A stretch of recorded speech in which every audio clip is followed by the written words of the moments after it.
episode number 60. I am your co-host, Ryan Smith, alongside former NFL tight end, Ben Troupe. Ben, how's it going, buddy? Our last of the NFC South is our last one, division previews. We've been doing these for the last 8 weeks. Hard to believe it's coming to an end tonight. Yeah, it is hard to believe. We definitely saved the best for last minute. I think when you brought it to my attention that you wanted to do this, I was like, I knew it was brilliant. You want to go through all the divisions, and the fact that we are here, 7 divisions down, 1 division to go. I'm looking forward to getting to the NFC South. I think it's going to be fireworks. Let's do it. Well, before we bring our guest in, as we do every week, we'll start with first things first, headlines, transactions, injuries, cuts, what have you, this time of year. Lots of transactions around the league. But let's start with the breaking news that just happened within the last hour. Kenny Pickett shipped off to the Las Vegas Raiders. Cleveland Browns now down to, I guess, technically still 4 quarterbacks if you count Deshaun Watson, but I think he's going on IR. So really it's 3 quarterbacks if we're being honest. Yeah, Kenny Pickett was a guy, Smitty, we kept saying he was going to be the odd man out even before training camp started. You knew he was going to be more of a fill-in with training camp, and he definitely earned an opportunity to be a quarterback up for what he was able to do last year with the Philadelphia Eagles. We knew he was not going to fit with what Cleveland was trying to do. When Cleveland drafted both Dylan Gabriel and Shedeur Sanders, you knew that was going to be your number 2 and number 3, and it gives both rookies an opportunity to potentially definitely get snapped this year because we don't know Joe Flacco's health and different things in there. But he landed in a nice spot with the Raiders, right? He could have landed in a lot of different spots. I mean, going to be backing up Geno Smith, going to have Tom Brady down the hall. They're going to Pete Carroll. So congratulations to Kenny Pickett. But my thing, why wait all training camp? If Kenny Pickett is already on the Raiders, which they definitely had an eye out for him, that means that Shedeur and Dylan Gabriel could have got more quality snaps, that being with the first team. He's with the silver and black. He's in a good spot. But if you are Kenny Pickett, you ask yourself, would I get another opportunity to start again in the NFL? Who knows? Because Gino definitely knows the system with Pete Carroll. But congratulations, Kenny Pickett. Yeah. And then let's get to freaking Trey Hendrickson, man. I mean, the Bengals fleeced him again, if you ask me. But $14 million raise for Trey Hendrickson, boosting his 25 salary to $30 million, $1 million incentive if he plays 60% of the plays and the Bengals make the playoffs. So again, he's scheduled to become an unrestricted free agent after, this upcoming season. So essentially what the team is saying, we're going to let you walk at the end of this year. We're not signing you to a multi-year deal. So thoughts on the Trey Hendrickson pay bump, if you will, after the holding? I'm happy for Trey Hendrickson because I think Trey Hendrickson looked at it like this to me. He doesn't seem like the type of guy that wants to be a distraction, and he understands that this is going on a lot longer than he wanted to. But Shamar Stewart let everybody know that the Cincinnati Bengals are incompetent in the front office. Shamar Stewart kind of let everybody know that. And Trey Hendrickson is the only guy to have back-to-back 17.5 sack season, first-team All-Pro in both seasons, and have to wait on his money just to get a bump. I mean, if you were going to do this, once again, going back to Kenny Pickett, you could have did this in free agency. You're going to give him a bump. I don't understand why they don't see the value in a guy like Trey Hendrickson. I do know this is going to be his last. This was going to be his last year in Cincinnati, regardless of what Cincinnati want to do moving forward. He will not let them hamstring him, after 2025. But yeah, to call this a soap opera, I mean, it's not doing enough justice. Trey Hendrickson deserves better, and I put on the other 31 teams. Don't let this happen to this man in 2026. The other Raiders news that I forgot to mention the first time, Amari Cooper going back to the team that drafted him, the Las Vegas Raiders, 1-year deal for Amari Cooper, wide receiver. When you start talking about a guy like Pete Carroll and what he's trying to build stability. He's trying to build a culture out there in Vegas. And a guy like Amari Cooper, say what you want about him, he's a quality starter. He's definitely not the player he used to be, but can he go out there and help a guy like Geno Smith and Ashton Jeanty and Brock Bowers in an offense? Because I want to say I can't remember the receiver for the Raiders that asked for a trade that's been out there right now. But shout out to Amari Cooper. Didn't have to go through an entire training camp. Hopefully he kept himself in good shape. He can jump out there for the silver and black and be, for them, not the same player, but B, for the Raiders, what they hoped that a guy like Antonio Brown was going to be when they signed him. Stable at the wide receiver position, being a mentor to the young guys, and hopefully this Raiders team will get off to a fast start in the AFC West that's going to be very, very competitive top to bottom. Last three subjects here, I'll kind of combine these. Texans running back Joe Mixon to miss at least the first 4 games with an ankle injury. So that means maybe Nick Chubb might be number 1 in the carry there in the Texans wheelhouse.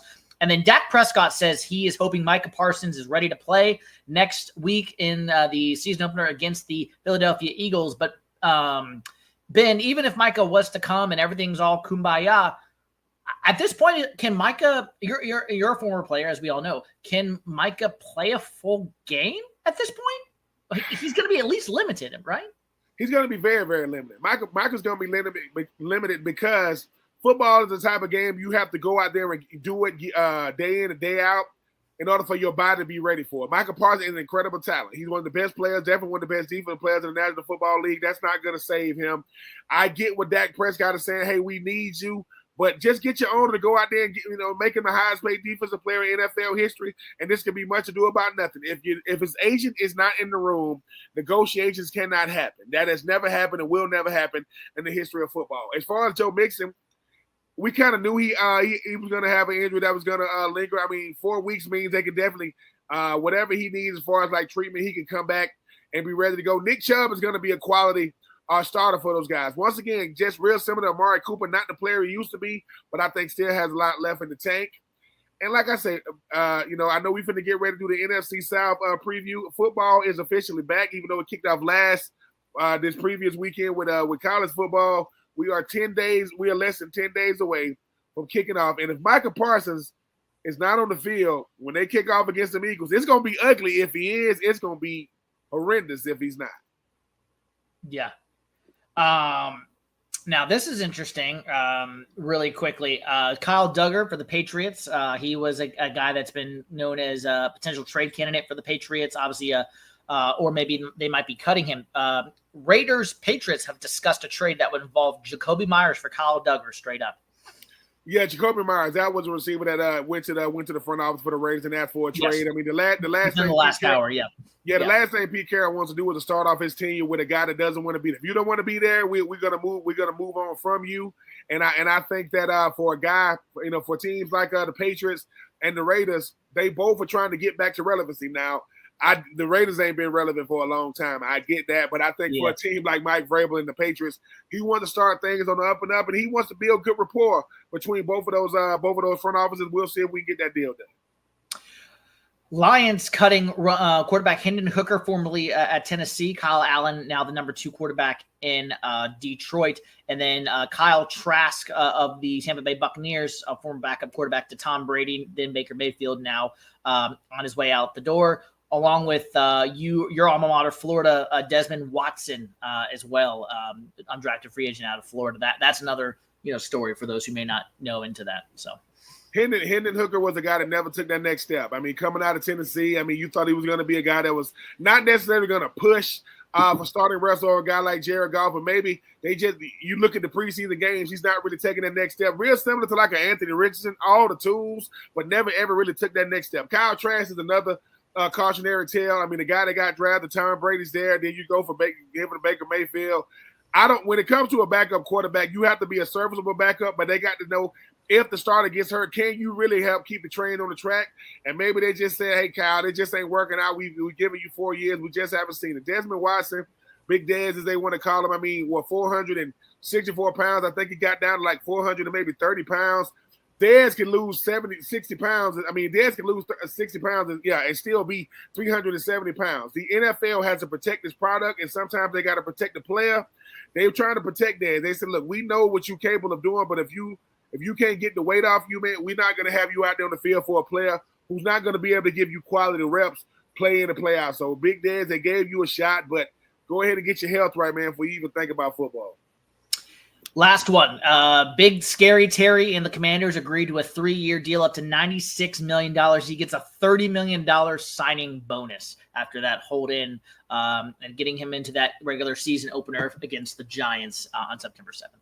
It is good to be Scary Terry. It is good to be the number 1 receiver for one Jaden Daniels, and it's good to be a number one receiver. I want to say his average salary per year is the same as an A.J. Brown, another NFC East foe. But I'm happy for Scary Terry. He did it the right way. He didn't make waves. He let you know he wanted his money. He's been Jaden Daniels had the season that he had last year because he had a dependable number one. I'm happy for Scary Terry.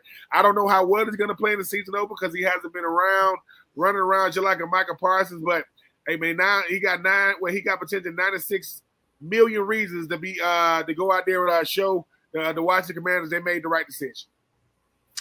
And with that, that is first things first. Let's go ahead and now bring in our guests tonight for the NFC South preview, our final division. We are bringing in our guys in now. So let's welcome into the show Aubrey, David, and Dougie. Doug. And Ben, I believe you're representing our Falcons fans tonight. For those who do not know, Ben is a loyal Falcons fan, even though he never played for the franchise. But that's another thing. That's born and bred. What you talking about? Born and bred a Falcons fan, hey man. We gonna do it the right way. Even though a lot of misery, but hey, I'm here to the end. All right, well, boys, welcome to the show. Thank you so much for coming on. A little bit of feedback there. I'm not sure if that's me. Let's see. Might be you, Ben. We'll get that fixed. Well, boys, welcome to the show. Go ahead and introduce yourselves and tell us how you became a fan of your team.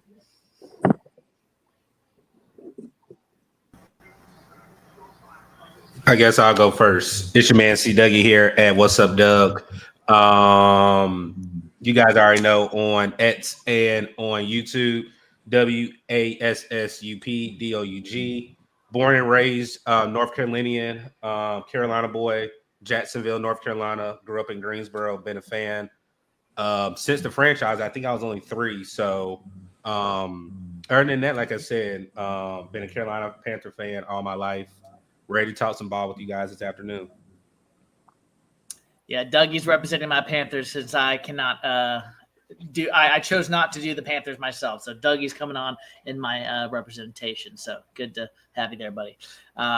Who wants to go next? I can. So yeah, man, glad to be on here, talk some ball with you guys. Been a lifelong Tampa fan. Been a lot of bad years along the way. Finally starting to turn that around a little bit, but just excited for the season to get going and see how it's going to play out this year with a few changes. Yeah. Aubrey?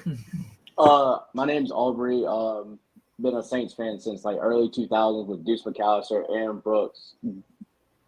Was born and raised in Southwest Virginia, about an hour north from Greensboro, actually. So shout out to that. Everyone around me was a Redskins or a Commanders fan, however you want to call it nowadays, or a Cowboys fan. I wanted to be a little bit different. I wanted to go with Aaron Brooks because he went to school in Virginia. So I've been a Saints fan for like 20 years now. So pleasure being on the show.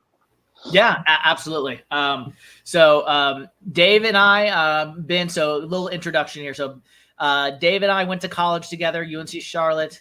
Dougie and I, we know each other from the Panthers content creator world, Panther podcasting world. And then Aubrey and I did an internship together in, was it Asheville, Aubrey? Am I right? Asheville, North Carolina. That's yep, right. 2015. That's right. Yeah, minor league baseball. So we have that little camaraderie there. So, and then Ben, you were born and raised in Atlanta, but how did you become a Falcons fan? Let us hear it. No, I know. I live in Atlanta. I was born and raised in Swainsboro, Georgia. And I graduated high school from Augusta, Georgia. Look, I was born into it, man. It's one of those things where, the only thing I wasn't born into, and I thank God that my parents was a Georgia fan. I was aware of them. I was not a Georgia fan. I mean, going to the University of Florida definitely helped that. But, I mean, it's always been the Falcons. I mean, before Atlanta's going to have a major, that's their Deion Sanders gave us some hope. I mean, not a lot of wins, right? So when you talk about how the city was when Deion was here, it was him and Andre Rison, and you talk about Evander Holyfield on the sideline, MC Hammer. It was crazy. But then when reality set in and you really understood football, you realize, God dang, like the Falcons are bad. Like you didn't, because when you're young, it's all fun and games. And then we finally make it to a Super Bowl. And then, I started to say to Eugene Robinson, they got a sting. And who do they get? They get the starting safety for the Falcons. A day before, you got to play the Broncos. We know how that went. And then we had another Super Bowl that we're going to go without speaking of because we don't talk about that. We don't talk about that on this show at all. It's not allowed. But I will say this, right? You said something, Smitty, which we're going to get into it. Michael Penix, Bryce Young. Can they get us back to the Cam Newton, Matty Ice? I don't know if they can, but I will take it. However they want to slice it, even though I will never, ever forgive Bryce Young for doing this, the little pirouette he threw it. He didn't have to spin like that. He threw the touchdown to Trimble, and he spit around. I said, did he really just – You did the Steph Curry. No, what he didn't know. No, it's like the Statue of Liberty, man. He kind of like stuck his hands up and turned around. I ain't like that. But I got to confess, I did lie, Smitty, because when you asked me, did I see it? I said no.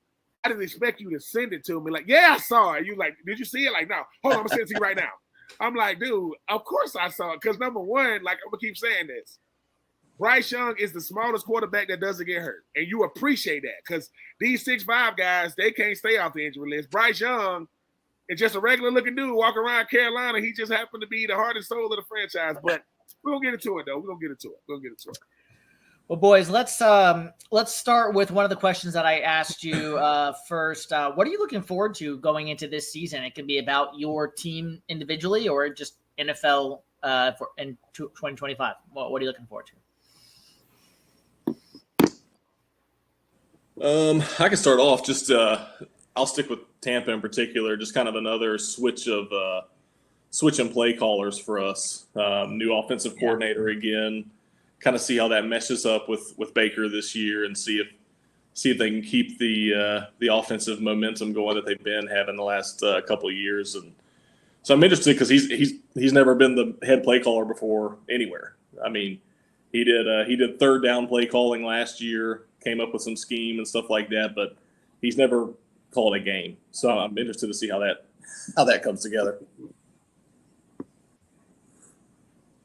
Okay, so unless Aubrey, go ahead, Aubrey. I'll go after you. Go ahead. All right. The one thing I'm looking forward to this year is Kellen Moore. He's getting his first opportunity as a head coach. I know he's a great offensive mind.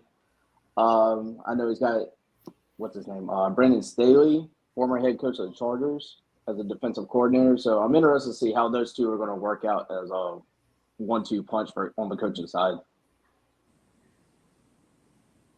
For me, I know year 3 for Bryce, but I think a lot of people are looking at how Dan Morgan addressed the offensive line, and during his exit presser, he basically talked about bringing reinforcements in for Ijaro Evero. So I think it's teetering between the fan base, how Bryce does, but I think a lot of people want to see how well his defense does. Drafting Nick Scourton, Princeman, Human Yellen, and bringing in those guys on the front, getting DB back. There's still questions on the defensive side, but I think bringing those free agents and those rookies in, I think a lot of people want to see how this defense improves. And that's easy for me. For the Falcons, sustainability. You're going back to last year's. Atlanta had our way with Tampa, and it didn't mean anything.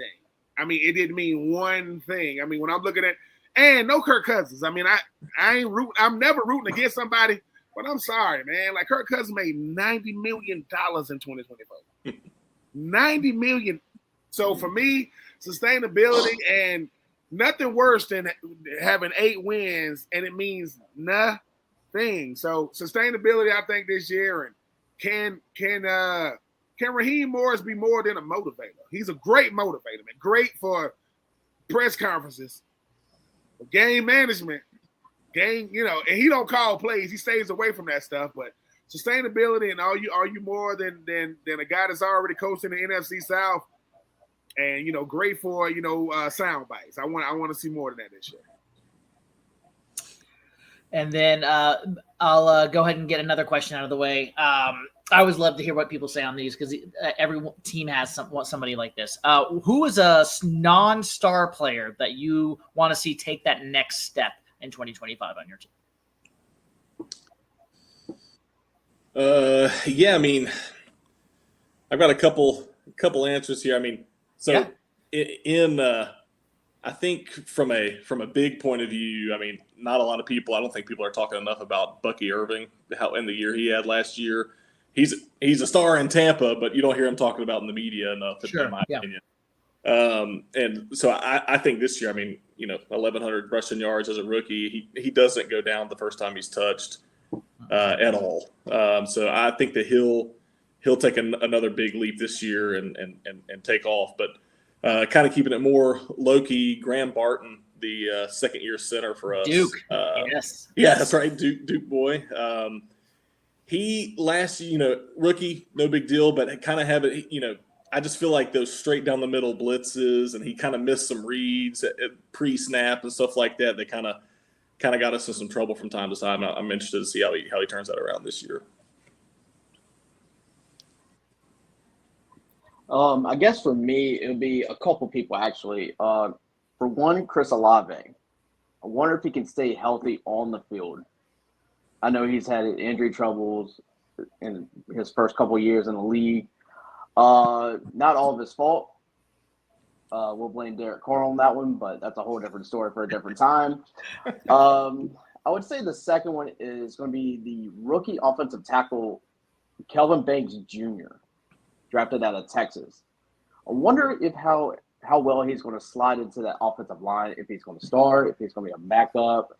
I'm just curious to see how he's going to play in this first year. All right, I guess I'm up to plate. I'm going to throw a little jab at David and Aubrey. You guys talked about stars, man. Like I said, you guys didn't really bring any, like a depth piece on the team. So let me bring a depth piece, and I'm going to bring a starter, but I'm going to start with a player that needs to excel for this defense, and that's Trevin Wallace. I did hear you guys talk about second-year players. Trevin Wallace with Roseboom being there. Unfortunately, we had Josie Jewell go down with concussion. Basically has not retired but won't return back to the team right now. I think having Trevin Wallace have a great year will help this team because, again, our linebacker core is very depleted right now. It doesn't have a lot of depth there. I'm going to talk about our two rookies, Nick Scorton and Princeman Yellen. You do have Pat Jones. You do have DJ Wanham there already there, but there needs to be a turn of a leaf. I think Carolina's in a youth movement right now. So I definitely think that is a key part where you draft somebody in the second round and go back in the third round as well to shore up that defensive end rotation, outside linebacker rotation. And last one I'll say, and I think he is kind of sort of taking the back burner based off everything he's done this offseason, and that's Xavier Legette. A lot of people are saying, well, we got Tedero McMillan. He's the number one guy. I understand that we have, back-to-back years with wide receivers. But for me, I think Edsel put the work in. I understand what he did the first week in preseason. That's preseason. He apologized. But I actually think a lot of people are sleeping on Edsel. And I know we got the rumors with Adam Thielen. But I really feel like Xavier Legette is going to have a better year than he had for his rookie year. So that's the only starter I'll put in there that's really a star for the Panthers. I mean, obviously, when you talk about guys that, they're not stars because they're rookies. Everybody saw the draft. Jalen Walker and James Pierce, I don't think people understand if this doesn't work. Terry Fontenot, the GM, former GM of the Saints, people gonna start questioning, can he really put together a team, because he did it for 19 years or whatever he did over there with the Saints. Hasn't really done that. And another guy that just got there is Leonard Floyd. He's going to have to help those two young guys. He's not a star, but he can help those guys. And obviously the usual suspect. If Kyle Pitts don't put it together in 2025, because I get it. Matt Ryan made him a star, but Matt Ryan helped a lot of guys. Roddy White wasn't the same player when he had Michael Vick when he got Matty Ice, and obviously Julio. I could throw to Julio. He did not make Julio. Julio's Julio. I'm just saying, when you think about Kyle Pitts, I'm not understanding it. You got players that don't have a tenth of his talent at the tight end position balling. I mean, Trey McBride is a good tight end. Is he better than Kyle Pitts? I'm not talking about George Kittle. I'm not talking about Brock Bowers. I'm not talking about Travis Kelce. I'm talking about everybody. Is Isaiah Likely, the backup, to Andrews, better than Kyle? At this point, I just want to see it. Michael Penix, he still got his wave cap on. He ain't allowed to take that off. He said he's gonna throw it to him, and I'm looking forward to seeing it. But if the law office of Walker, Pearson, Floyd don't help with that defense, it ain't gonna matter what we got on offense. These youths, the only way you get a Florida guy to root for a guy from Georgia and Tennessee is to put him on my Falcons. So I'm rooting for the player, not the college team. But those three pass rushers, they're gonna really have to make noise and make noise early.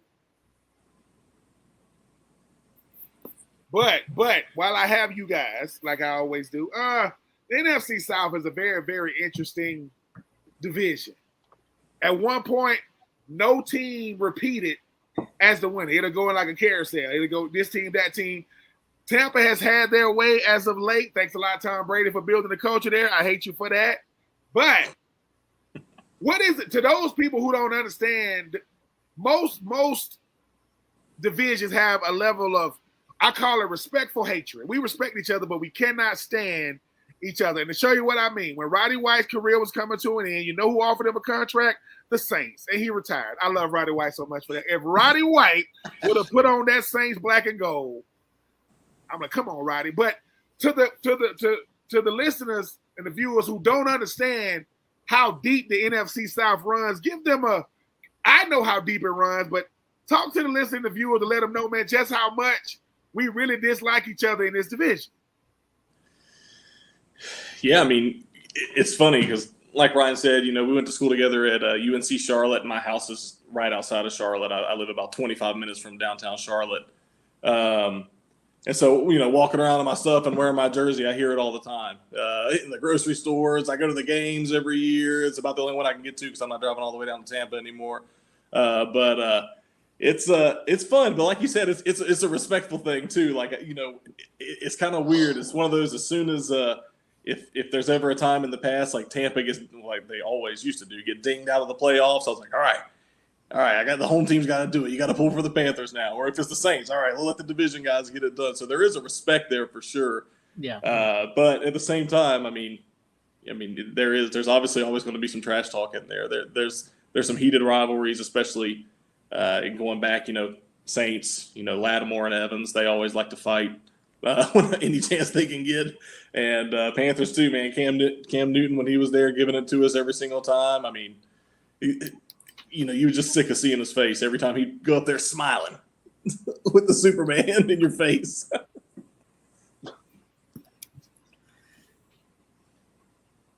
I'll jump in, Aubrey. I kind of like how, we got put on the back burner just because of our success, because Carolina has won a division back-to-back as well. So, hey, I'll throw that out there. We weren't in, just we haven't done it as well. But the 85 South showdown, I think, is the biggest rival for us. Dirty Birds versus the Panthers. I think Atlanta and the Saints have that hate. And I think everybody just wants to decrown the champ, which is the Bucks. So it's like that game everybody gets up for now, because if I'm not mistaken, I think the Bucks have won it 3 years in a row. I think, if I'm not mistaken. Is it 3, David, or is it 2? I think it might be 4. I think it might be 4. Yeah, I think it might be 4. So, like, for me, I think that's the biggest rival, because, when you had Tom Brady, then you bring in Baker, nobody really know what Baker was going to do. But I think the true rival for the Panthers is going down 85 and being on the Dirty Birds. But I wouldn't say hatred, because I think the division that has the worst hatred is the AFC North.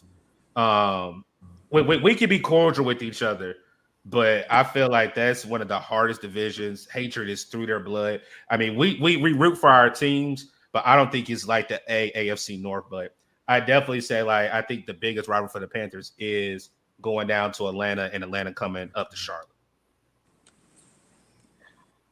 I'll go ahead and add on to that as well.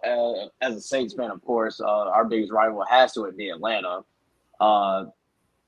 anytime they play at the Superdome against the Falcons, they don't even acknowledge them on the scoreboards, which is pretty crazy. I would say the rivalry is like Bears and Packers, that kind of hatred. So I actually live up here in Wisconsin now, so I could actually tell like the actual hatred between those two teams. That for me is Saints Falcons. So yeah, so with Superdome and Mercedes-Benz Dome, I've been to both. Yep. I'm very, very biased when it comes to the Mercedes-Benz Dome. The Superdome is nice. I am not saying the Superdome is not nice. I just think that every time, I mean, this is how bad it is. I'm gonna just go ahead and reveal it. You know, we are a house divided in my house, man. My wife used to be a Falcons fan. And then Hurricane Katrina happened, and it was unfortunate, right? The whole world saw it. And she converted over to the freaking Saints. And I go, Cheryl, what the like? I mean, it's like, number one, my wife don't even understand football for real. Like if I ask her who the coach is for the Saints, she's gonna be like Sean Payton. She don't even know, right? But last year we go to Saints Falcons, right? And you know, we getting ready to go. You know, I'm like, hurry up. And she walks outside, and I know she's gonna have on a Saints jersey. She got customized like Saints, like Converse offs. I'm like, what? So, and I'm looking at her, and mind you, though, what I didn't realize is, you know, when we walking out the stadium, Falcons fans are really, really coming at her. I don't know they talking to her because they saying all this stuff. And once I realized, I'm like, oh God, I'm finna go to jail. They're talking to my lady.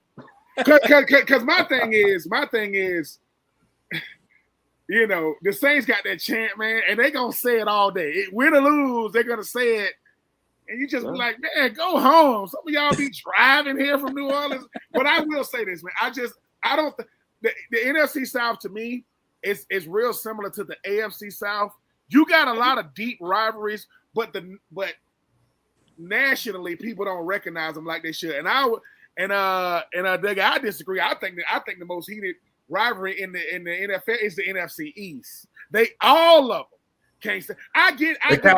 Look. Now you talking about the house divided. Real quick, I throw this out here. My dad's a Cowboys fan, my mom's an Eagles fan, and my brother's a Commanders fan. So Jesus. I agree with you on that too. No. God, yeah, my goodness. Yeah.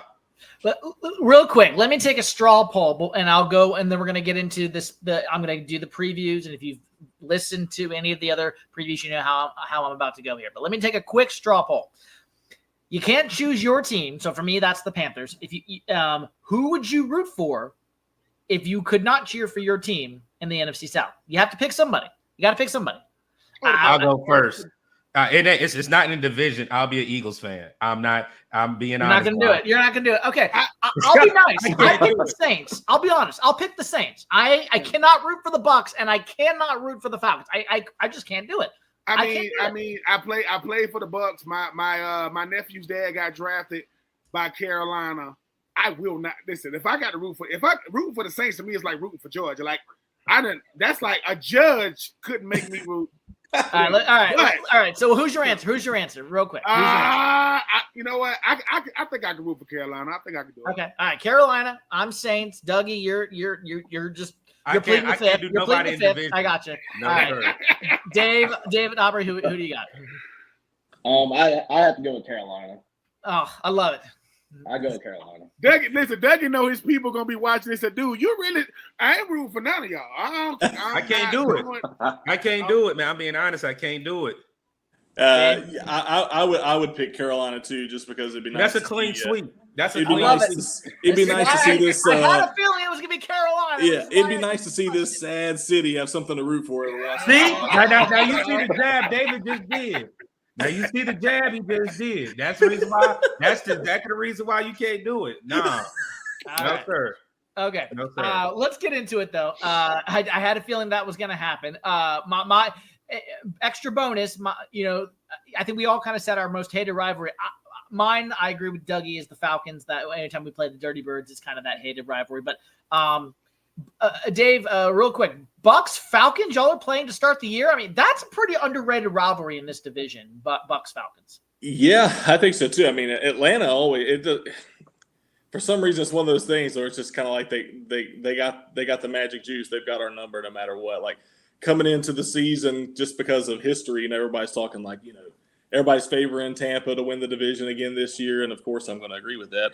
But I think that Atlanta is always the kryptonite. I mean, last year, that second game that we played against you guys, the one we had to have to just go ahead and seal it up to save us from having to go to Carolina and seal it up. And I was hoping and praying I could just go sit in the stands in Charlotte and just sit back and laugh instead of having to, be biting my nails the whole time. But no matter what it is, rookie quarterback, nobody has ever started ever before. Atlanta's going to find a way to hang with Tampa no matter what. Yeah. I am excited about that being the first game, even though it makes me nervous. We've already got a couple injuries piled up, and not having Tristan Wirfs for the first month, arguably one of the best offensive linemen in the whole NFL. And then we already had one of our good wide receivers, McMillan, last week in the preseason game, he got his legs taken out from under him up in the air in a catch and came down on his neck, and he's going to be out for 10 weeks, they're saying. So we're already starting to have some stuff pile up a little bit, but I'm definitely excited to get right to it in the division. Yeah. All right, well, let's go ahead and get into it. I'm going to ask you a question, a position to watch. I'm going to give you my breakout player or coach, in some teams' cases have been, and then will they be better record-wise than 2024? I'll just simply say yes or no. So I did a random generator here to see who I would go first, and Ben, your Falcons are up first. All right, so FanDuel has the Falcons over under 7.5 wins. My key question for the Falcons, do they have a pass rush? I mean, you said it. This defense, James Pierce Jr., Jalen Walker, Leonard Floyd, who they signed to a one-year deal, they were 32nd across the past 5, 10, and 20 seasons in total sacks. I mean, good God. Do they have a pass rush? That is my key question. My position to watch is probably one you're not expecting me to say. I'm going to say safety. Jesse Bates is a good safety. Came over from the Bengals a few years back now, but he's getting a little older. Their defense is pretty much below average in every statistical category, allowing 400-plus yards to both the Commanders and the Panthers last year.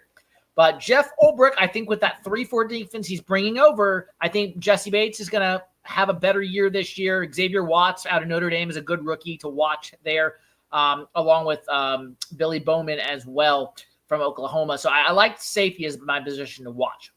My breakout player for the Falcons, it's got to be Michael Penix Jr., the quarterback, because I think we're going to see him play better than obviously he only had a 3-game sample size to end the year, obviously with the Kirk Cousins, starting. But I think if he can stay off the injury table, I think he is going to break out and look like that Matt Ryan talent that you guys used to see. Obviously not the same player as Matt Ryan, but you get what I'm trying to say. He's surrounded by a star running back in Bijan, a top 10 offensive line, and Drake London, and those receiving options are pretty good. And so I expect things to have a good year. And then will the Falcons' record be better in 2024? Yes, I do believe so. With Kirk Cousins last year, you were kind of on a decline after starting 6-3, and then you kind of limped at the end, if you will. But if Penix is better than advertised and those young pass rushers do impress, I do think 10 wins is a possibility. I don't know if they're going to get there, but I think 10 wins is a possibility. If I had to guess right now, and then tune into our division previews, predictions next week for all 8 divisions. We're going to go all the way to the Super Bowl. So I won't tell you exactly what I think the Falcons are going to do, but I'm going to say somewhere, I do think they hit the 7.5, somewhere between 7.5 to 10 wins, but somewhere in that range. I'm thinking more 8 or 9 wins potentially, but I definitely think they're going to hit the 7.5. Yeah, I think they'll get 8 to 9 wins. I think 10 wins might win this entire division because I think it's going to be way more competitive this year. I mean, I agree with Michael Penix for 2 reasons. One, he's the one to watch because he's going to have to play well. It's not going to be an if, ands, or buts about it. Michael Penix is a guy. He's a lefty, he's a guy that's. What scares me the most about Michael Penix, is the fact that he's been hurt everywhere he's been. From Indiana to UW, he gets hurt. And that's in college. Well, they bigger, faster, stronger in the league. And you don't get hit. He played no preseason game, right? Then he don't get hit in practice. So the first time he's going to get hit, I hope it's not Vita Vea. I just hope. But I really, and I'm serious. I think the thing about this Falcons team is this. they got to figure out what their identity is real fast. Because I don't know what it is. You know what you got in Bijan, right? You know what you got in Drake London. You know what you got in Jesse Bates. You know what you got in Jake Matthews. And that's it. You don't know what you got in the D-line. You don't know what you got in the linebackers. You don't know what you got in the tight end position. I mean, Felipe Franks is on the squad for two reasons. One, he plays tight end, and he's an emergency quarterback. I mean, which is the craziest thing I've ever seen. I mean, he went on 84. I mean, that looked nice in that 84 with them Falcons. But I think for my Falcons this year, I mentioned it earlier. Listen, you talk about how bad the Falcons were. The Falcons had 7 sacks all year on third down. All the third downs they played, they had 7 sacks. That's a different kind of awful. That's awful. That is just the Falcons have always the Falcons rushing the passer is like the Cleveland Browns finding a quarterback. It has been that long. They haven't found one. I mean, what? Abraham out of South Carolina, Asiyuma Ura. I mean, these are the guys they had. Now you bring over Leonard Floyd, has a Super Bowl, played at Georgia, understands how to get there. You mentioned James Pierce. You mentioned Jalen Walker. Xavier Watts going to need a lot of help from Jesse Bates. A lot. Rookie starting is one, he's good enough to start, and two, that means the guy that was there wasn't that good. And I'm going to see how that goes. But my Falcons will go as Michael Penix and his offense goes. Bijan Robinson is about as good as advertised. I was so wrong about Drake London. God, I was so wrong about him. Coming out of SC, the young man is nice. And as you can see, you know, everybody trying to get them a Jake London, a.k.a. Ted McMillan and Mecca, all these different 6'4". I'm just saying, everybody wants one. Everybody wants one. We'll see who end up being the best out of those guys. But I think for my Falcons this year, it's going to be about identity. If they can establish what their identity is, get that pass rush going, play complementary defense, and Kyle Pitts can want to play football, I think this Falcons team could be about not outside the division, but within the division, I think they could be a hard out. Before I move on to the next team, does any fan of another team want something they are scared of with the Falcons, something they think the Falcons are going to do pretty well? It can be anything. If you've listened to prior episodes, it can be just about anything. I'll just be quick. I like that Tedder McMillan shot you through, but watch when T-Mac sits there and has about, I give 80 yards in the tub week 3. I'll see you then.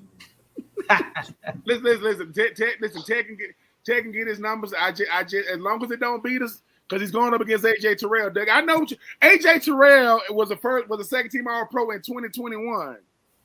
2021 was eons ago, man. I'm gonna need AJ Terrell. I know his little brother coming out at Clemson. Whatever. I need AJ Terrell to be a real football player too, man. Not make a lot of money, earn your money on Sundays. And yes, I do. And yes, I do like Ted. I mean, I kept telling Smitty before the draft. I said Carolina gonna lie through their teeth. They're gonna get. I don't know. They might get it. They're gonna get Ted because they believe in Bryce. Who they got? I said I ain't believe that one iota, and that's because of Xavier Legette. He needs to have somebody around his age, you know, and his experience saying, "Look, man, let's do this together." Because I don't know if Adam Thielen's still on the roster, but they're trying to trade him. If they can get a 3rd-round pick, he's going back to Minnesota. I'll say this real quick, unless Ron, you want to speak on it about the Thielen. I will say this. Yeah, we'll get to it when we get to the Panthers, but we can do that really quick. Go ahead. No, I'll just say this is a good thing. Carolina has the ball in their court. We're not sellers. Well, sellers. Finally, we're not buyers. Doug, we have leverage. Finally. Yeah, and the thing of it is, we're not just going to give you Adam Thielen, even though we think this is his last year, just for the freebie. A 6th-round pick is not going to do it. Literally, you have to give us a 3rd. And with them, I think they just traded a corner away earlier today. They're trying to get more draft capital. You got to come off that 3rd. And Dan Morgan, Brent Tills have been brilliant geniuses when it comes to the draft the last 2 years when they've been at the helm. So it's not just going to be for pennies or we need something. No, we know there's a metric that you have to meet. And breaking news, Dougie, they ain't going to give that 3rd. That ain't happening. We both know that ain't happening. I agree with you on that. Yeah, for a 1-year rental, nah. All right, Aubrey, you're up next. Saints. Oh boy. Saints 6.5 wins is the FanDuel's over under. My key question for the Saints is who is the quarterback? Spencer Rattler, Let's be honest, Jake Hayner's not really in this competition. And then Tyler Shuck.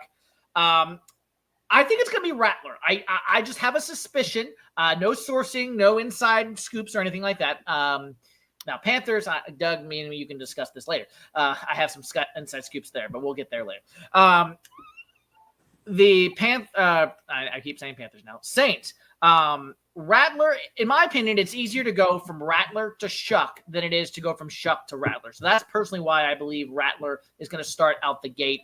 He was 0-6 last year as a record, but as you mentioned, Chris Olave missed most of those games. All but one of those was against a playoff team, but he didn't exactly show a lot of promise in those starts. But regardless, I think Rattler will be the quarterback. But again, that's my question. Position to watch is going to be corner. I mean, Lattimore is gone. Paulson Debo is gone. Your new cornerback is Kool-Aid McKinstry, 5th-round pick from last year, or maybe 3rd-round pick, rather. Quincy Riley. That's what I was trying to read in my notes here. Yeah. Quincy Riley, 2025 4th-round pick, and then Alontae Taylor and Isaac Yiadom, love that name. Corners are a position to watch for New Orleans. And then rumor is that Asante Samuel Jr. Might be signing in New Orleans due to Brandon Staley's familiarity with that system there. So that could be somebody to watch there as well. So that's cornerback is my position to watch. I'm going to butcher the guy's name, so I apologize. My breakout player for the Saints is the other tackle that you did not mention, Mr. Talis Fuaga. That is my breakout player for the Saints. I think Kelvin Banks is going to be a rookie, but that allowed Fuaga to switch back to right tackle, which was his position back at Oregon State. So I think that's going to help the Saints offensive line. You've got one of the league's best centers in Eric McCoy. So I think Fuaga is going to help that line take the next step to be above average this year. And then do I think you're going to be better than your 2024 record? Unfortunately, Aubrey, no, I do not think so. I'm thinking 5 wins for the Saints this year. It's probably about what I'm thinking, 5, maybe 6. Maybe they can scratch out 6. But I'm thinking 4, probably 5 wins is my more likely goal. I think if we're being honest, I think Kellen Moore knows this is going to be a long year. And finally, Aubrey, I hope you can say it with me. The Saints are finally rebuilding correctly for the first time in a long time. It's been a long time coming. They are not trying to put Band-Aids on a bunch of things and trying to, kick the can down the road. No, that credit card has come due, and they're finally taking their medicine, if you will, and they're going to rebuild the right way. So, yeah, it's going to be a long rebuilding process on top of that as well. As far as, the one thing to watch, I would say, is just chemistry within the team, just team chemistry. It's just a building block for our future. That's what I would say about that for sure. Ben, your thoughts on the New Orleans? Cameron Jordan is still there, right? He's still there. What is it? Tyrod Davis, the other. Demario Davis, Tyrod Matthew, Honey Badger. He retired right before the season. I feel bad. I feel bad for Alvin Kamara. Here's why. They gave him the money, a couple of years ago. He's going to be a Saint until they're never going to let him leave. Because I think the thing about this Saints team, you got to have some level of familiarity with this team. But you ask yourself, dude, how Dennis Allen, and now you got Kellen Moore. You ask yourself, what is going on with this front office? Smitty started off with who's the quarterback. They butchered this draft. And I'm not saying they had to get Shador, but they should have. They should have. Well, here's the thing. If you don't get Shador, Dave, your face. I'm just saying, it's like this. When someone says, hey man, we didn't get him, we got him.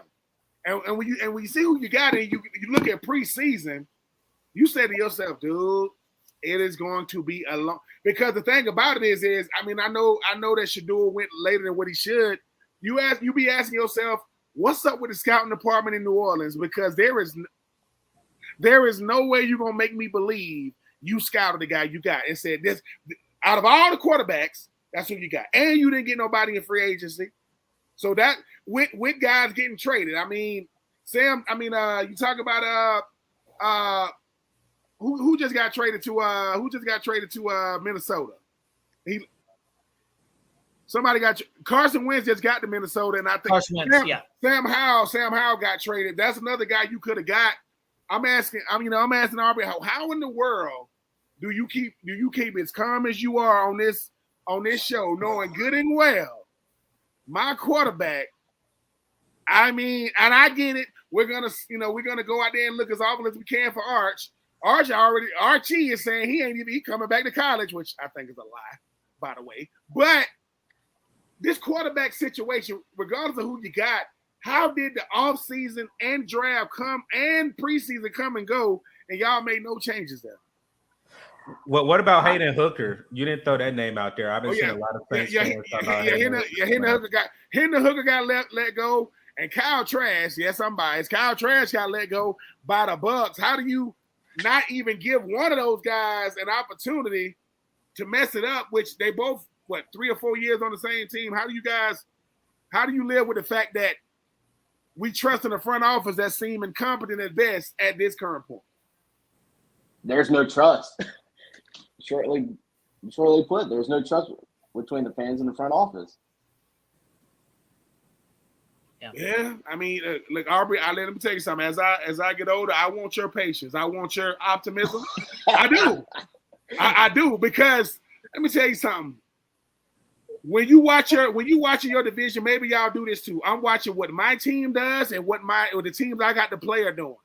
So when I go, oh, they just got him. Oh, all right, I'm just waiting on us to do something. And when you don't do something, look, these strategies up, man, we ain't gonna show our hand. You better show something.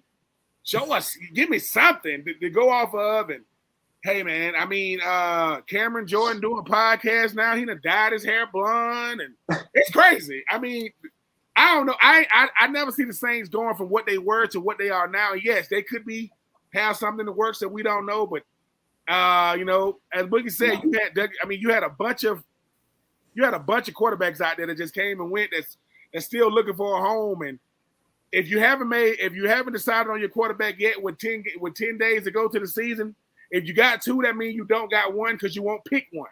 You got to pick one. I completely agree with all of that. 100%. Before I move on, Doug, David, any thoughts on the Saints or anything you wanted to add on them? David, if you no, because I went last time. Go ahead, David. I mean, not really, man. I mean, no. I mean, people still hold on to, Cam Jordan, the mouth of the South. He's always the one that's talking trash about my Bucks every offseason, saying who? But it's I don't know. His time seems to be coming to an end there. I honestly think that they probably will pick up Kyle Trask. I've already seen some people talking about that, and I think that would work out. He's kind of one of those classic, tall, in the pocket type of throwers. I think would work for you guys pretty well. I think Tampa just picking up Teddy Bridgewater just decided to keep him as a better backup choice. But I think Trask is a good fit. I mean, Teddy Bridgewater just has to go with the Falcons next year, and then he'll complete the NFC South tour. That's right. And he'll have played with everybody at this point. But I no rumors here, but I agree, actually, Dave. Kyle Trask would look good in that New Orleans color. I think that's a very logical, destination for him. All right. Well, you guys knew I was a Panthers fan, so Panthers were always going last. It was really who was going to be my order between the other three teams. So, Dave, we're up to you. Buccaneers, 9.5 wins, FanDuel's over/under for your win total. My key question: can the defense be your, for lack of a better word, be your foundation once again? I think last year, I believe you had a lot of inefficiency, a lot of injuries, 16th in points against, 18th in yards allowed, lowest since 2019. You came with Hassan Reddick, former Pro Bowler of the Carolina Panthers and Philadelphia Eagles, only 30 years old. You got an improved secondary with Benjamin Morrison and rookie corner from Notre Dame, Antoine Winfield Jr., who's obviously a good player, a stud in my opinion. Mm-hmm. That's my key question is about the defense. I think. Okay.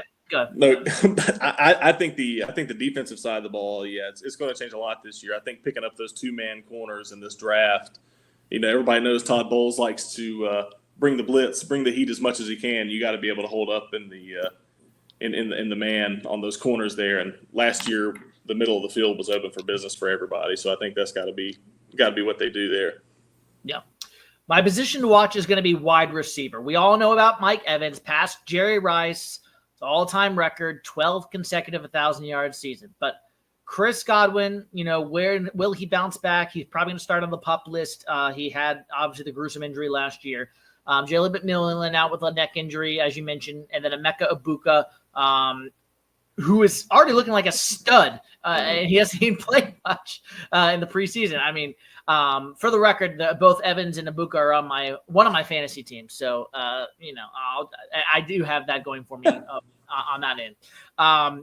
My breakout player for the Bucs is actually Bucky Irving, who you already said. I think Bucky Irving is going to continue to get better. I think he's going to break out this year for that Bucs offensive line. Is going to lead him those holes. And Mike Evans is not going to be force-fed the football all the time from Baker Mayfield. I think Bucky Irving is going to be able to break out this year.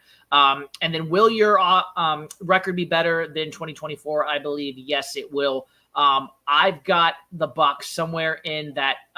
What did I say? It was not. Hold on.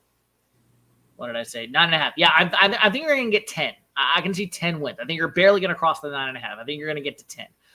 And will that win this division? It might. Maybe 11 could win this division. We'll see. But with your offense fully intact, I know you lost Liam Cohen, but those defensive upgrades I like a lot. Another 10-win season is definitely within grasp. You lost 6 out of last season's 8 losses, came in 1-score games. So obviously, you were in most games last year. But just like the Saints, just like the Falcons, and just like my Panthers, you have one of the 10th easiest schedules in the entire league. So I think that's obviously going to help you down the stretch. Well, all of our teams, I would say, have easy schedules. So that's my Bucs preview. Yeah, I'll be honest with you. I'm feeling like at least 12 wins this year. Woo! I'm looking at the All right. schedule, and I think it could be week 6 before we lose. Doug's shaking his head. Okay, all right. Doug, we'll get there. You can respond. We'll get to you. But we'll get there.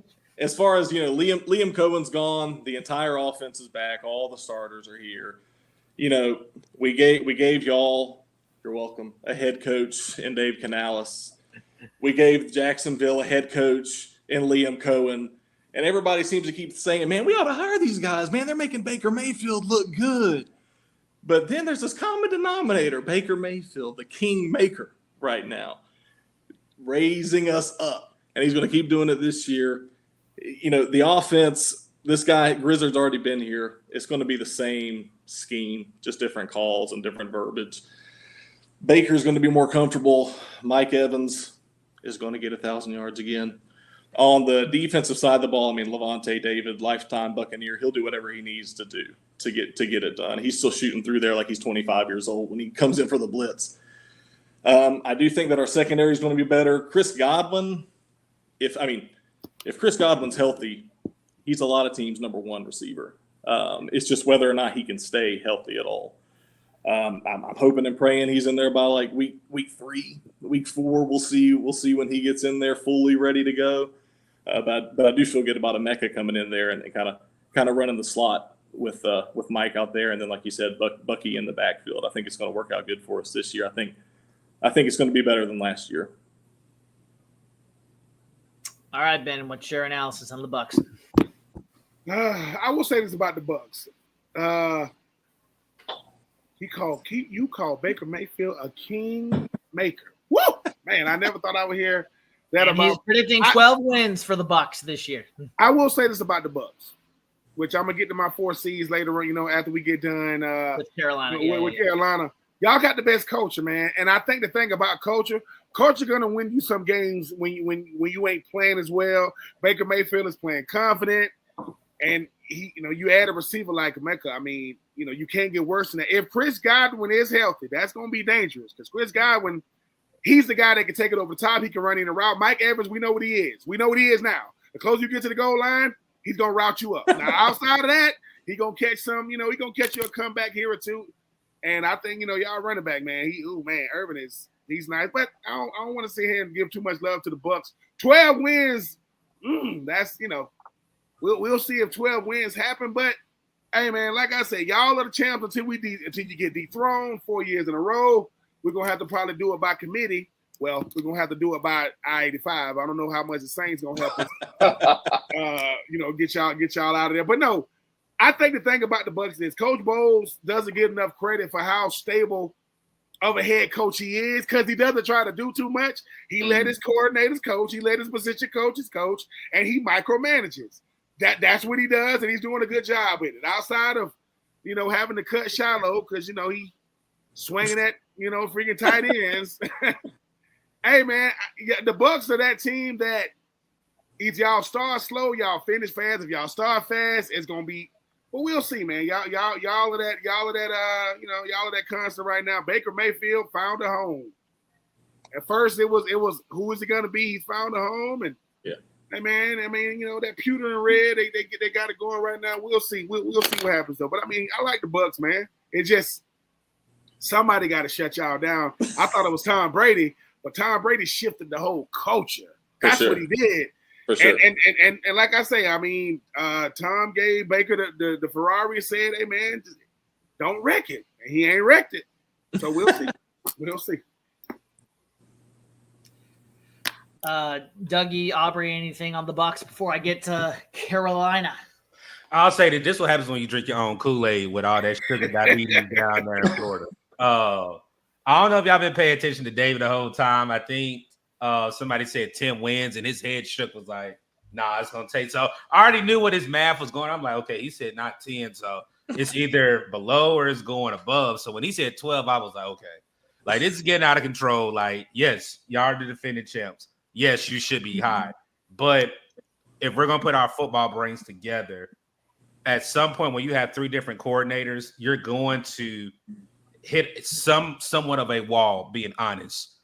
Just like Carolina, the good thing about, we'll talk about it then, but the other thing as well is the offensive line, having Wirfs out. I understand he's not on the pup, but they said that he may not be ready for week 1. I think injuries, one thing that I will say, a lot of people are attacking the Bucs is they have key injuries right now early in the season. So for those 12 wins, that can really start out the gate whenever you play Atlanta. Again, Baker has had a resurgence. Nobody knew Baker would do what he was able to do in Tampa, coming from the Browns, coming from Carolina, now going to Tampa, and basically earning the contract. Everybody loved Baker Mayfield when he was at Oklahoma, but for me, 12 wins, I think it's kind of steep. I would say 10. I honestly think 10 will win this division. I think, no offense to Aubrey and the Saints, but I think between Atlanta, Carolina, and the Bucs, I think is more Clash of the Titans. Again, right now, Atlanta and Carolina are not injury prone on key positions right now. With the Bucs, again, you guys have injuries that can possibly hinder the beginning of the season. But again, I can't hate the champ until you are the champ. So I respect it, but I definitely think 12 is definitely, I was like, whoa, like, you definitely drinking that Kool-Aid down there too fast. Those injuries you're talking about, other than work, we've got a vet backing up Wirfs. I'm not too incredibly worried about that, especially with the run game Bucky's got. I think he's shifty enough to just make it happen on his own. And, receiver troubles, we had them all year last year, between Mike, Chris, everybody being out for long stretches of the season. But it's definitely worrisome. It's making me worried coming into the year. Correct. All right, let's get to Carolina. So Ben can get to his 4 C's after I'm done here.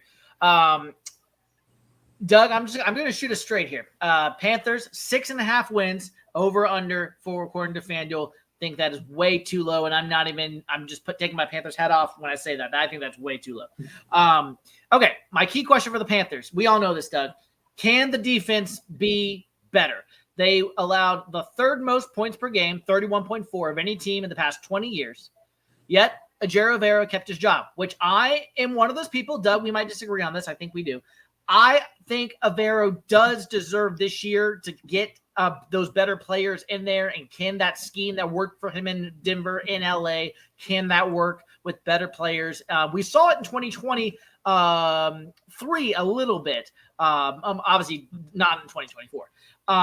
Derek Brown, obviously coming back off the injury, which week 1, Aubrey, side note, I was there in New Orleans for the 47-10 drubbing last year when Derek Brown went down. The bourbon and the seafood in New Orleans is what kept me going as the game went on during that game. I'll just be honest there.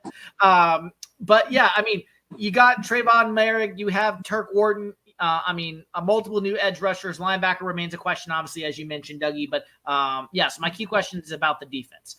My position to watch here in Carolina is our receivers. Obviously, Adam Thielen, among others, have talked about being sick of the same old Panthers. Obviously, you have Ted McMillan, Xavier Legette, Jalen Coker, who I think is going to surprise a lot of people this year. I mean, last year being an undrafted free agent, he didn't really surprise people because he was an undrafted free agent. Nobody really knew his name. But I think this year, people are going to find out just how good Jalen Coker is.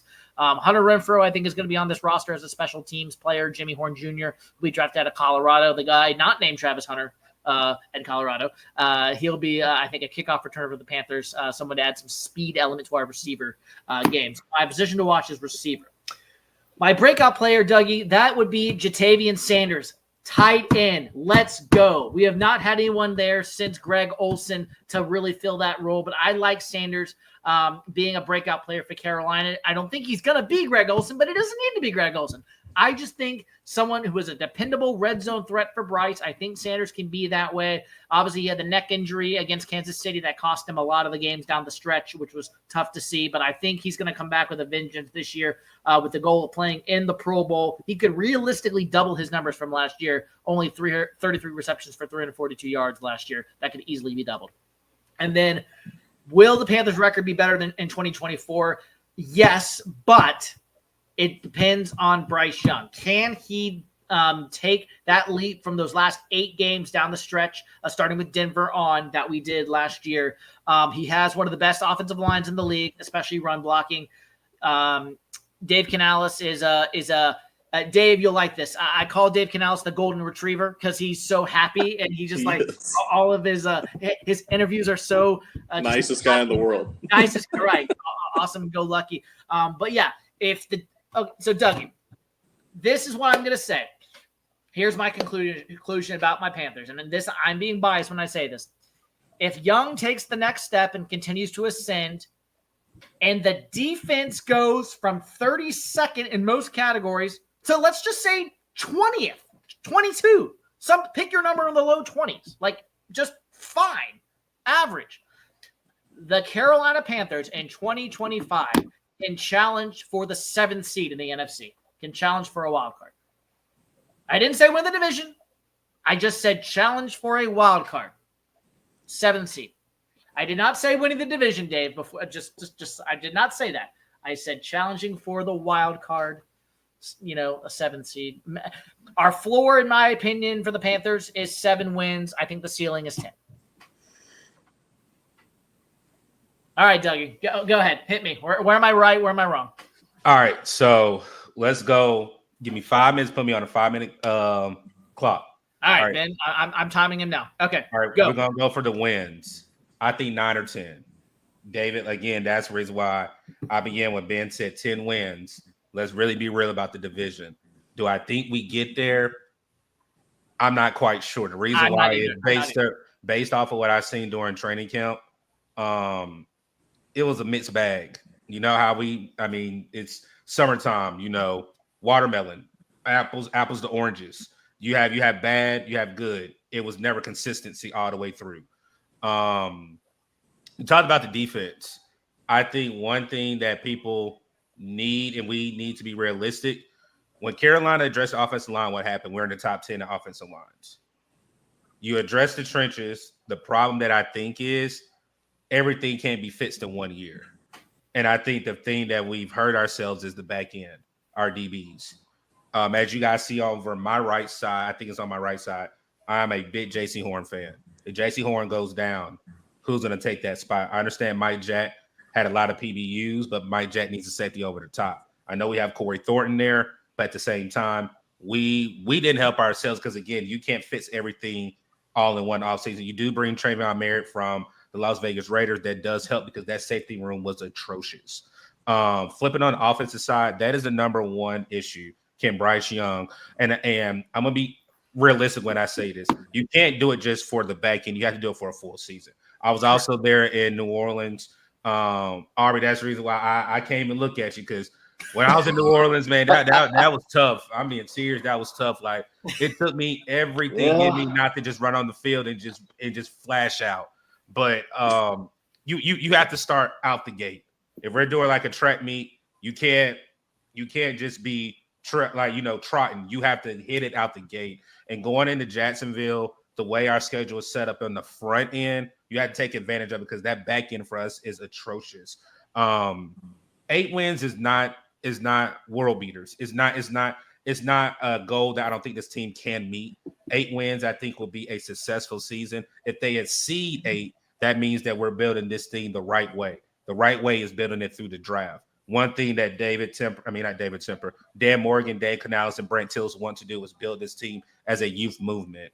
So for me, I would say 8 wins right now, but I can see the possibility if Bryce still does what he did in Atlanta the last 8 games of the season, bring that same juice. You bring in another 1,000-yard receiver, Enrico Dow out of here in Texas to Carolina, coming back home. You go get Tedero McMillan. Xavier Legette should have a better year. You have nobody lost on the offensive line. So, I mean, the blueprint is there. The team just has to produce it. Again, like I said, I'm not just going to be a fanboy. I'm going to be an actual content creator, which I am, and I think 8 wins is definitely doable. But if they exceed that expectation, I think the sky is the limit for this team. You had a minute and a half left, so good job. All right, Ben. So the show comes on, and Smitty says, make sure you tune in to get our picks next week. And he coming to I think we can go number 7. I knew when we got to Carolina, Smitty was gonna start revealing stuff because and listen, and I love it. I love it. Smitty was like, that may not be my final decision. You never know. I'm just saying we don't want to reveal anything. I think we can get that number 7 seed. Go ahead. You know what I'm saying? I mean, it's like, go ahead, Dougie. Go ahead, Dougie. It's like, no, let me say this about Carolina. Right? Carolina did what you're supposed to do when you got a future franchise quarterback. You get him weapons. You build through him. And I kept telling Smitty this. The reason why Aaron Rodgers couldn't wait to get out of Green Bay because they never gave him weapons because they thought he was good enough to do it. You go out and you tell Bryce, we're going to give you weapons because we think you can help us win games. While the defense is figuring out who they are on defense, you got a solid run game, and in Chuba. You got a guy in Adam Thielen who wants to be, he wants to be a mentor to these young receivers, and you got a guy in Derek Brown who that defense gonna listen to him, right? So you got core pieces throughout the team. Carolina knows this. If we're not going to the playoffs, Atlanta, y'all not going. That's a sign of a good team. If we ain't going, y'all ain't going. And I told you that at the end of the year. The best thing happened to Carolina, which people didn't give enough credit for. Bryce got benched and came back and played better. Most guys, they power. Man, I'm the former number 1 overall pick. You're going to get Andy Dalton. So I think for Bryce, he's playing confident because he knows, hey, man, they giving me weapons. I got to utilize them. His season would have been better if the guys would have came up with some of the Xavier Legette. That one catch when he pirouetted and threw it to him, he got to come up with that stuff, right? So I get it. Now, I'm going to keep saying 10 wins going to win this division because I just think that Carolina, Atlanta, and Tampa going to beat up on each other. I don't think none of them going to sweep each other. I think might win at home, might lose on the road. I think 10 won it last year. 10 wins. Let me keep saying this too. We need to stop caring less about how many wins you got and is it enough to win the division. The reason why this show is called Win the Division is for this reason right here. You win the division, control your own destiny. I get at least one playoff game at home. Period. And anything can happen where you don't get to sleep. Listen, and you don't get to sleep in your own bed. You sleep in a hotel. They don't trust us. I thought you got to sleep in your own bed too. Nope. You got to go to the hotel because that's the only reason why we make it to the games. By the way, people like we grown men. Yeah, we grown men with a lot of money in our pocket and we think real young. So The only reason why y'all don't hear no, oh, this person was at the strip club or this, that, because we're at a hotel and it's bed check. Which brings me to listen, which I'm gonna go ahead and jump into it, even though we're talking about Carolina. To my four seeds, I think every division comes down to 4 seeds. The first one is the culture. I think that's Tampa. I think y'all got the best culture. You know what I'm saying, David? Bar none. 4-time champ, that's the culture. Which leads me to my next concern. Aubrey, I'm concerned about y'all freaking Saints, man. God, man. I'm concerned because there's no, there's no relief in sight. You don't know what they're going to do in 2026. You just hope. Tyrann Mathieu retired because he knew what was coming, not because he can't play. He go, oh, no, I'm not signing up for this. He got on out of there, right? Which brings me to my next two seeds, which could be either one. I'm going to start with the constant. The Falcons are my constant. They're constantly underachieving every single year because you can't get a pass rush. If you can't get a pass rush, you can't win, which leads me to my 4th seed. And that's curious. There isn't a team in football more curious than the Panthers because you got a division that's not scary. You got a quarterback that is battle-tested. You got a team that finished strong. And people say they only won. It don't matter how many games you lose if you don't make the playoffs. People like, well, we was a game out. You weren't. If you ain't winning. And I think that's what make y'all curious is for everything you said. That for this reason though, if the hopes and dreams of our entire franchise comes down to Carolina's quarterback staying healthy. If he is healthy and he plays well, the defense will be serviceable. They don't got to be. Now they can't be Atlanta on 3rd down. They can't be that. But Derek Brown missed the whole year, and y'all still competed. And then y'all go from a 4-3 to a 3-4. Y'all switched like what y'all was doing. And like I said, when it comes to the Panthers, at the end of the day, if Bryce Young takes that leap, forget Carolina, the league will be on notice. Because I think people talk about how nice Coach Canales is. I think that Bryce Young got that Jalen Hurts smile. He is pissed. He don't like none of this criticism, but he knows the only way I can fight back is winning. Whatever I say, and who knows? Diggy, if Bryce Young go back to the playoffs, Cam Newton, they might retire as number 1. You know what I'm saying? They might retire as number 1. They might, because I don't even know do they even let him in the stadium? I mean, what's up with Cam? They ain't invite him to Germany. You know what I'm saying? I want to see. I think if this could be a year that Bryce Young surges ahead of C.J. Stroud and Anthony Richardson. I mean, he can't beat DJ. He can't beat Daniels. Up there, Daniel Jones up there at freaking Indy. But hey, man, I will be watching. I think this is one of the most intriguing divisions in football. I love the fact that Smitty I rolled the dice. Atlanta goes first and Carolina goes last. It was random. Was it random, Smitty, for real? Yeah. I knew Carolina was going last, but the other 3 in the order was random. Yes. But the one thing, Michael Penix, a guy like Bryce Young and Baker Mayfield gives you is optimism. One is proving it. One has played 2 games, and the other one is battle tested. Aubrey, I don't know if you go to church, but I will be praying for you. Because God, I'm just saying, like, I can't stand the Saints, but I ain't see it coming to this. I don't like the Saints, but I'm like, dang, man, is this Michael Thomas' fault? Is this his fault? Talking trash about Derek Carr? I mean, Aubrey, think about that. You used to have to go into a season with Derek Carr. That's not much different than what's going on right now. Nope. I'm just telling you. It ain't. Not at all. Derek Carr and Kirk Cousins got the same agent. I guarantee it. They made a lot of money to not do a lot, and they've been given a lot. One had Justin Jefferson, Stephon Diggs, Adam Thielen, Jordan Addison. The other guy had Darren Waller, Devontae Adams. They did nothing with them, but talked about what they were going to do. Anyway, I hope the NFC, listen, if the NFC South do the unthinkable and put 3 teams in the playoffs, the rest of the NFC going to be pissed. It's not going to happen, Doug. I'm just telling you. I'll say 2. I'll say 2, not 3. I'll give it 2. I just want to, if Michael Penix can decide to come to the party, stay healthy, because he's essentially a rookie. He played in what, 2-3 games? I don't want to hear that. We almost beat Jaden Daniels and the Commanders. You know what almost winning is? Losing.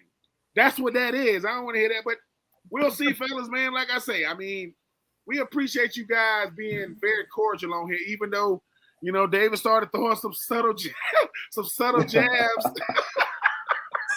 a little bit. One last thing, I didn't get to talk about Carolina. I didn't get to talk about Carolina. Go ahead. I do think that Bryce is going to take the next step this year. The only thing is, you know, when you're 5'7", your steps are real small. So he's taking another shot. He's going to need a few more years to get up there with me. So hold on, Dave. Let me say this. Let's really keep it a whole bean. When y'all see Bryce standing across these other quarterbacks, he don't look that small. His figure does, but his height is not. Who's taller out of Bryce and Baker? I think it's Baker by an inch. But I'd say Baker by 3. Okay, who's taller out of Bryce Young and Kyler Murray? Bryce, yeah, I'd say Bryce. So Kyler Murray is the shortest quarterback in the league. He is. Baker Mayfield ain't the tallest guy, right? He ain't not at all. I think he's like 6'1". He is not big. He's 6 foot. And then take the cleats off. But like I said, now you want to add the cleat. You want to do the cleat. But, hey, keep it on me. All right, let me. Well, Dave, really quick, since you brought up, since you were chatting, as the defending champs of the NFC South, are you more scared of Atlanta or Carolina? Sorry, Aubrey.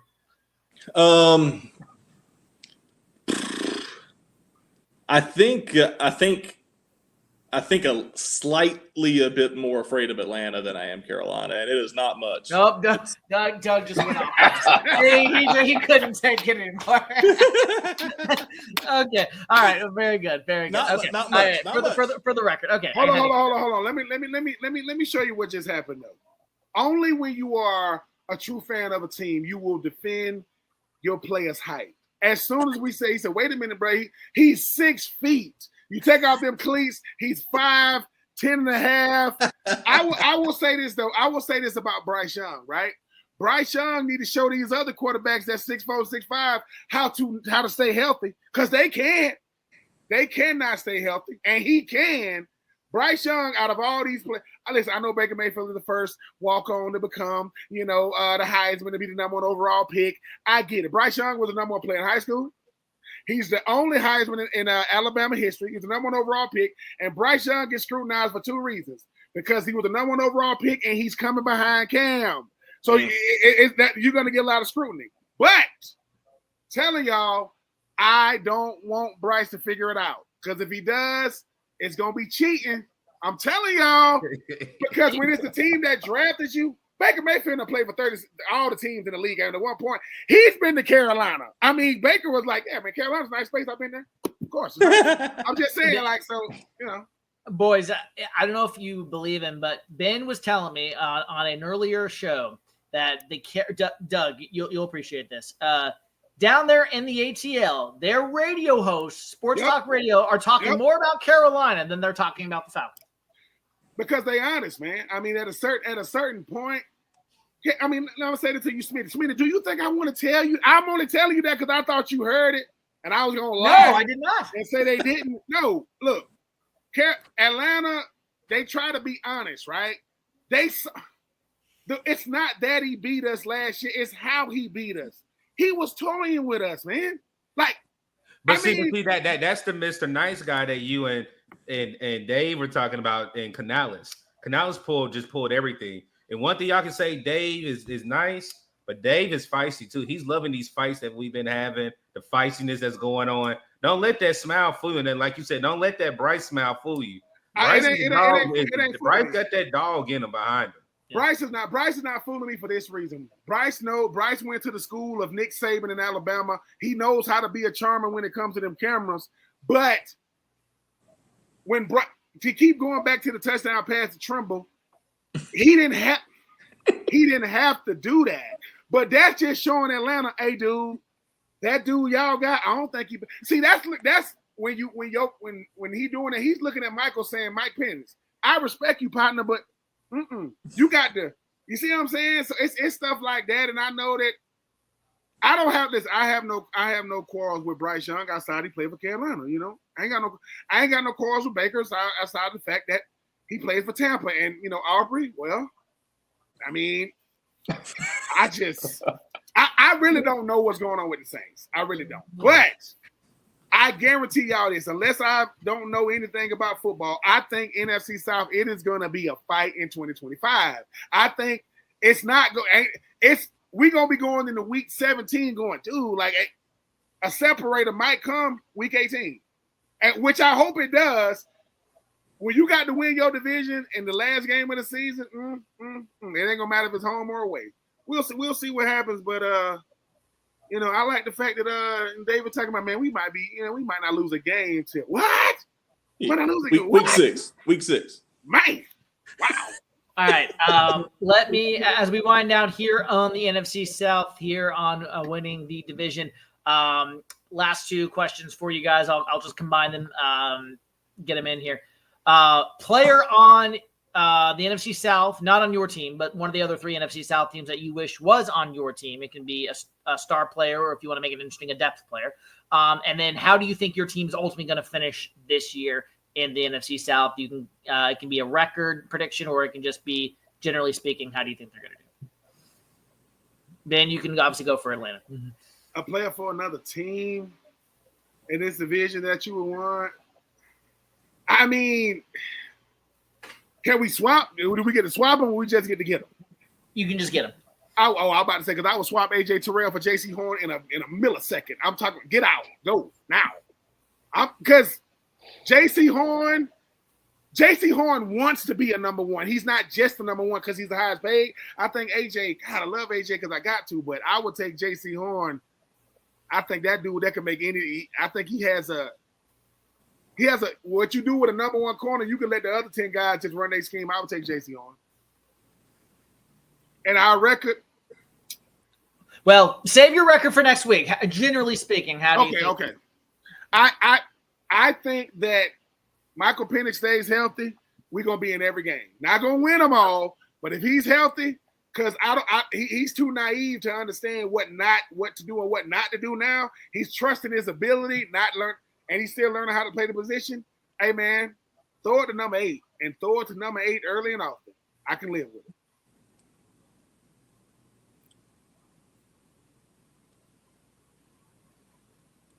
Who you got next, Ryan? You just going down the line? Whoever wants to jump in. Shout out to Arkansas State Red Wolves. I was a GA. I don't know. I didn't tell you guys this because I saw the questions. I was a GA Arkansas State, so you guys should already know who I'm going to say. Aubrey, this is what I was saving love for you, DeMario Davis. I know DeMario personally.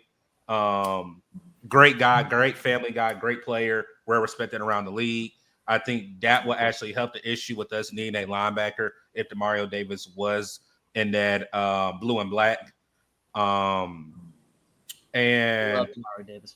Oh yeah, that's my guy. Like I said, you guys can't see. I actually got my senior day picture up there, not with him, but with our quarterback. But I would say our floor is drafting around the teams next year, not in the top 10, but in the teams. And then our ceiling is 9 wins and possibly getting a wild card. So that's where I see this team going.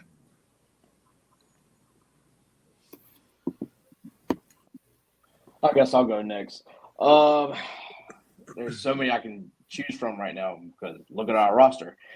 I have to go with Baker Mayfield. He's got that dog in him for sure.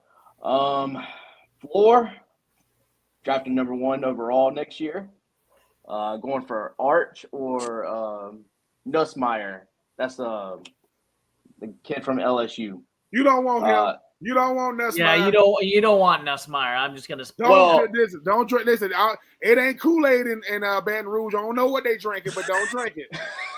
There's some voodoo going on down there in Baton Rouge, or something else going on. You want Arch ain't coming out, Aubrey. I'm sorry to break your bubble. Arch ain't coming out. Lenore, what's the name? Lenore Sellers up there in South Carolina. South Carolina, that's the name I was gonna say. Boy, he not. Listen, if a quarterback wears glasses or goggles, you can trust a guy like that. You can. You can trust a guy like that. He nice, man. He nice. All right. He's nice. Oh gosh. All right, Dave. Another player. I mean, it would be J.C. Horn for me too. I mean, definitely the spot we need to help the most. You know what I'm saying? I mean, that he would be the one I'd pick to come into as long as he could learn how to drive his car to practice. All right. I there's another dig, Doug. Put it down. No. Listen. Mark it up, man. Listen, what made this podcast, what made this episode incredible was Dougie has turned his camera off. He's like, I'm turning it off. 12 wins. He was like, what? As soon as David goes, J.C. Horn, he's like, what? We don't even need to know what Dave thinks. He already said it. 12 wins. He's already saying 12 wins. He's already got it done. Oh boy, this is winning the division here of the NFC South, episode number 60. As we wind down here with our division previews, next week we will be doing all 8 divisions, predictions, all the records. We're going to pick all 7 teams from both conferences to go to the playoffs, and Bid and I will go all the way to Super Bowl in Santa Clara, California, predicting our champion there next week. Boys, I could not be remiss if I didn't bring this up as we head out. Dougie, Ben, and I have talked about this on Loop. I'm sure you're aware of these conspiracy theory out there. Oh God, go ahead. I forgot. Dave, Aubrey, are you aware of the conspiracy theory? Doug, are you aware of this? Ohio State won the national championship. J-Lo broke up with somebody else and is in a new relationship. And then we played Jacksonville week 1. And we played Jacksonville week 1. The last time those 3 things happened were in 2015 and in 2003. The Panthers went to the Super Bowl both of those years. To add on to that, J-Lo has gotten a divorce or broken up with somebody. So yes, I've definitely heard of that. So you're telling me if Bryce Young takes the Carolina Panthers all the way to the Super Duper Bowl, wins the Super Duper Bowl, jumps on the fumble, Cam Newton will call him a what? In Santa Clara, California. In Santa Clara, California, 10 years ago to the day. You telling me if that's gonna happen, Cam Newton gonna start wearing regular hats and wearing regular clothes? Then tread lightly. Tread lightly. All I know is this, right? I used to think that nobody was superstitious but the players. When I tell you, fans are way worse. Now we got content creators. People say, what's worse than a fan? A fan as a content creator. We are the worst because we actually got to push the stuff out, and we got to act like when people. Let me go ahead and put it out here. Are content creators biased? Yes. Like, what type of question is that? Ben, you sound real biased when it comes to the Falcons. Duh. I mean, Ryan said he randomly picked, and the Falcons went first, and Carolina went last. I'm just saying. I mean, but I love it though. I'm looking forward to the season getting started. I like the fact that, listen, I think Dougie is the first ever person to turn his camera off. Well, we making strides over here, man. I'm telling you, winning the division, we are making strides over here. But Dougie just proved this when it comes to Dougie and Dave. I want to ask y'all this, and I know the answer, but the age-old question is, do you want your team to win or do you want your rival to lose? Which one do you want to see happen more? Your team, we need wins right now in Carolina. Agreed. Yeah, well, in Atlanta, man, we need a lot of things, okay? But we could be New Orleans, and we are not.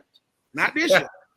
Oh, no, not this year. Aubrey, y'all will make it through that, man. Y'all end up making it very interesting because when you got a team with nothing to lose, Kellen Moore, consolation prize for winning the Super Duper, he get to be the head coach of the Saints, and Derek Carr will retire as soon as he signs. That, ladies and gentlemen, is karma like I've never seen. I don't know what Kellen Moore did, but God, he did something to get all this. But we'll see. We'll see. And Smitty, you are biased as all. You was trying to throw some stuff out there about Carolina. You just reeled it back in. It's cool. No, it's cool. I ain't,